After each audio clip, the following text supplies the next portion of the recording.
प्रश्नों के उत्तर एक एक पूर्ण वाक्य में लिखिए।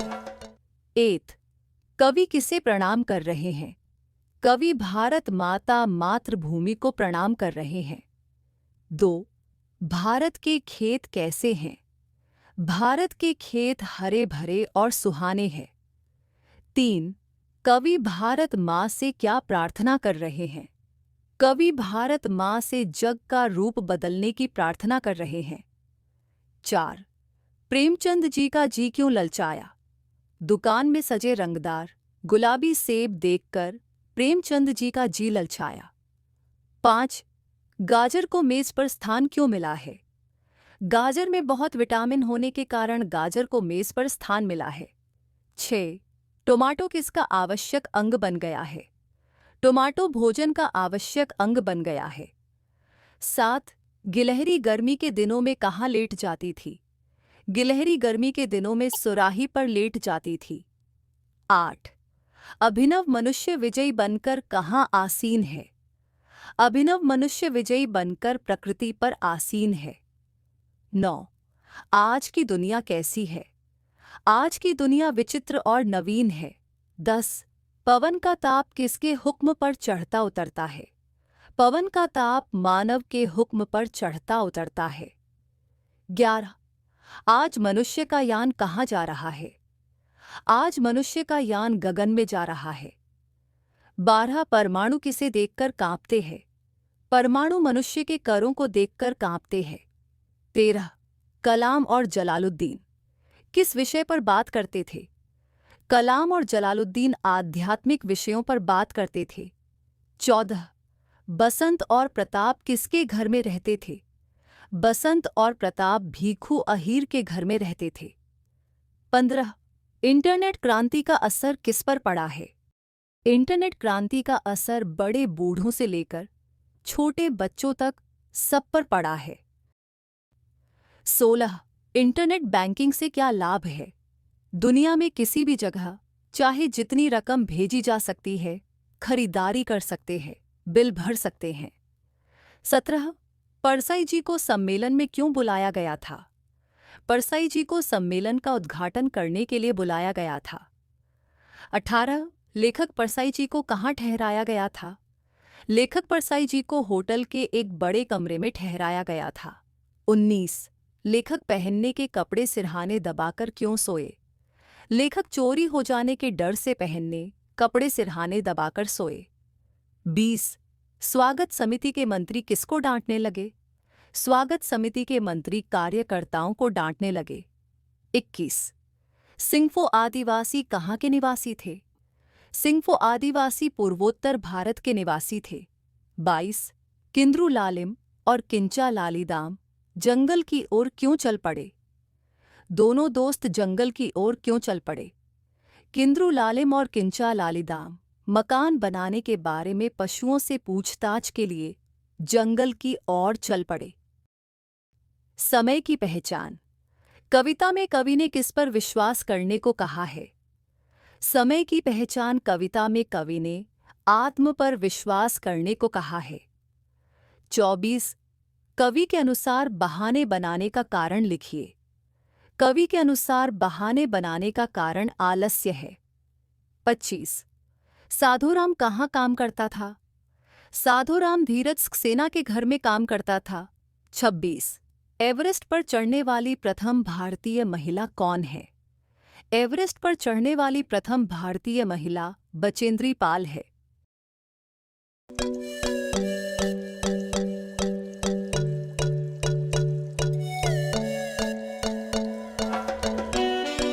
निम्नलिखित प्रथम दो शब्दों के सूचित संबंधों के अनुरूप तीसरे शब्द का संबंधित शब्द लिखिए। 1. मेरा बचपन आत्मकथा। ईमानदारों के सम्मेलन में व्यंग्य रचना। 2. महादेवी वर्मा। प्राणी दया की प्रेरणा। पंडित राजकिशोर। परोपकार। मानवीयता की प्रेरणा। 3. तेनजिंग नोर्गे एवरेस्ट पर चढ़ने वाला प्रथम पुरुष। झुंके ताबी एवरेस्ट पर चढ़ने वाली प्रथम महिला। 4. पाप का मूल अभिमान, धर्म का मूल दया। 5. गिल्लू की पूंछ झब्बेदार, गिल्लू की आंखें चंचल चमकीली। 6. इंटरनेट हैकिंग, अभिशाप इंटरनेट बैंकिंग वरदान। 7. ई गवर्नेंस ई प्रशासन इंटरनेट अंतर्जाल। 8. वीडियो कॉन्फ्रेंस विचार विनिमय ई प्रशासन पारदर्शी प्रशासन। 9. Major Kumar colonel Khullar. 10. रमानंद शास्त्री पक्षी, लक्ष्मण शास्त्री अब्दुल कलाम जैनुलाब्दीन। 11. कश्मीरी सेब बेचने वाला, बेईमान रेवड़ी बेचने वाला ईमानदार। 12. भोला भाला बालकृष्ण चुगलखोर बलराम। 13. गिल्लू की प्रिय लता सोनजूही, गिल्लू का प्रिय खाद्य काजू। 14. बसंत अहीर टीला, पंडित राजकिशोर किशनगंज। 15. कावेरी नदी, जोग जलप्रपात। 16. सक्सेना परिवार का मालिक, धीरज सक्सेना। रोबोट कंपनी का मालिक रोबोजीत। 17. कुवेंपु ज्ञानपीठ डॉसी, एन. आर. राव भारत रत्न। 18. टोली का नाम, बाल शक्ति टोली का मुखिया मोहन। 19. कृष्ण को चिढ़ाने वाला बलराम, कृष्ण को मनाने वाली यशोदा। 20. चिट्ठी भेजने के लिए अधिक समय, ईमेल भेजने के लिए कम समय। 21. भोलापन बालकृष्ण वात्सल्य यशोदा। 22. बिस्तर के नीचे दबाया नई चप्पलें, सिर के नीचे दबाया कपड़े। 23. नागपुर संतरा कश्मीर सेब। 24. निम कौड़ी का स्वाद कड़वा, सेब का स्वाद मीठा रसीला। 25. रेखाचित्र गिल्लू व्यंग्य रचना ईमानदारों के सम्मेलन में। 26. कर्नाटक के पश्चिम में अरब्बी समुद्र, कर्नाटक के दक्षिण में नीलगिरी पर्वतावलियां। 27. बलभद्र बलराम जसोदा यशोदा। 28. गांधी जी राष्ट्रपिता, अब्दुल कलाम राष्ट्रपति। 29. जलालुद्दीन जीजा, शमसुद्दीन चचेर भाई। 30. कर्नाटक चंदन का आगार, बेंगलुरु सिलिकॉन सिटी। 31. नंद और यशोदा गोरा रंग, कृष्ण काला रंग। 32. मछली ने दिखाया, पीठ की पट्टियां, भैंस ने दिखाया, पंजर। 33. मातृभूमि देश, प्रेम की सीख कश्मीरी सेब, खरीदारी में सावधानी की सीख। 34. बसंत की सच्चाई, ईमानदारी की सीख, गिल्लू प्राणी दया की सीख। 35. रेलगाड़ी पटरी हवाई जहाज, आकाश। 36. बचेंद्री पाल हंसादे नेगी अब्दुल कलाम आशियम्मा। 37. मछली तैरना सांप रेंगना। 38. बाएं हाथ में न्याय पताका, दाहिने हाथ में ज्ञान दीप। 39. अंतरंग मित्र जलालुद्दीन, अखबारों के वितरक शंसुद्दीन। 40. गोमटेश्वर की प्रतिमा, श्रवण बेलगोल गोलगुम्बज विजयपुर।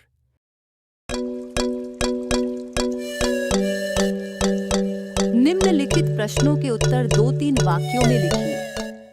8. भारत माता को अमरों की जननी क्यों कहते हैं?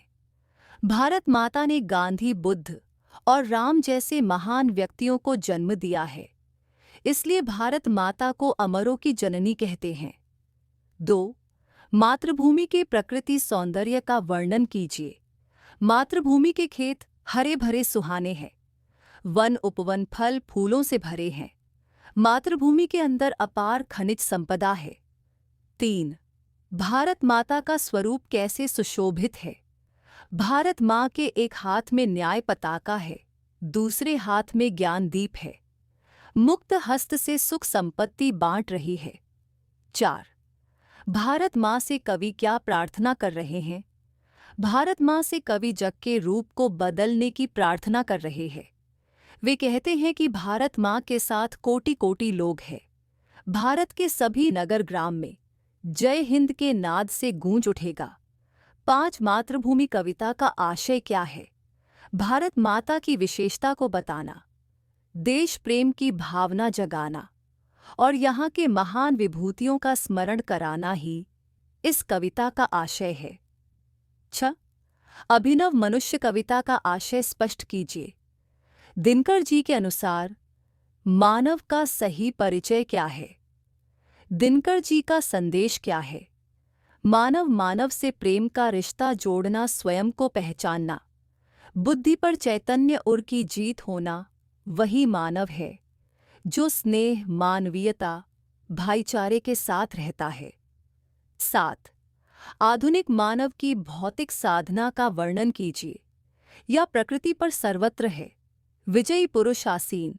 इस पंक्ति का आशय क्या है? आधुनिक मानव ने प्रकृति के हर तत्व पर विजय पा ली है। उसने जल, विद्युत, भाप, वायु पर अपना नियंत्रण बना लिया है। वह नदी, पर्वत, सागर सबको समान रूप से लांघ सकता है। उसका यान गगन में जा रहा है। निम्नलिखित दोहे का भावार्थ अपने शब्दों में लिखिए। मुखिया मुख सो चाहिए, खान पान को एक, पाले पोसे सकल अंग, तुलसी सहित विवेक। भावार्थ: इस दोहे में तुलसीदास जी कहते हैं कि मुखिया मुख के समान होना चाहिए।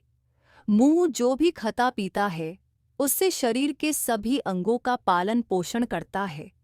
उसी तरह मुखिया को भी विवेकवान होकर बिना भेदभाव के सभी सदस्यों को समान रूप से देखना चाहिए। जड़ चेतन, गुण दोषमय, विश्व कीन्ह करतार, संत हंस गुण गाहि पय, परिहरि वारि विकार। भावार्थ: इस दोहे में तुलसीदास जी कहते हैं कि सृष्टिकर्ता ने इस संसार को जड़ चेतन और गुण दोष मिलाकर बनाया है, और हंस रूपी साधु लोग विकारों को छोड़कर अच्छे गुणों को अपनाते हैं। दया धर्म का मूल है, पाप मूल अभिमान। तुलसी दया न छाड़िए, जब लग घट में प्राण। भावार्थ: इस दोहे में तुलसीदास जी कहते हैं कि दया धर्म का मूल है और अभिमान पाप का। इसलिए जब तक शरीर में प्राण है, तब तक मानव को अपना अभिमान छोड़कर दयालु बने रहना चाहिए। तुलसी साथी विपत्ति के, विद्या विनय विवेक, साहस सुकृति सुसत्यव्रत, राम भरोसो एक। भावार्थ: इस दोहे में तुलसीदास जी कहते हैं कि मनुष्य पर जब विपत्ति पड़ती है, तब विद्या, विनय तथा विवेक ही उसका साथ निभाते हैं। जो राम पर भरोसा करता है, वह साहसी, सत्यव्रती और सुकृतवान बनता है।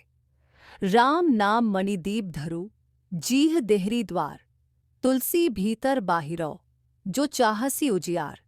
भावार्थ: इस दोहे में तुलसीदास जी कहते हैं कि जिस तरह देहरी पर दिया रखने से घर के भीतर तथा आंगन में प्रकाश फैलता है, उसी तरह राम नाम जपने से मानव की आंतरिक और बाह्य शुद्धि होती है।